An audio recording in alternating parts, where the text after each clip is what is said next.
Isang oras silang nakapitin makatiwari. Makatigil sila sa po ang isa na lang. Mula po sa si Salim.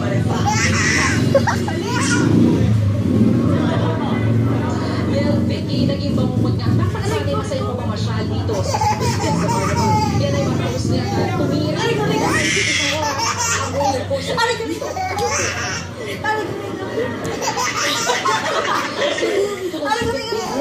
Kitang-kita ang Stingray Cruise Ride dito sa Subic Fiesta Carnival. 20 katao ang sakay ng roller coaster.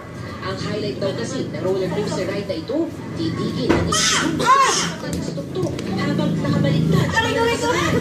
Pero ito, kaya matapos ang ilang segundo, sigawan na ang maririnig mula sa mga nakasakay.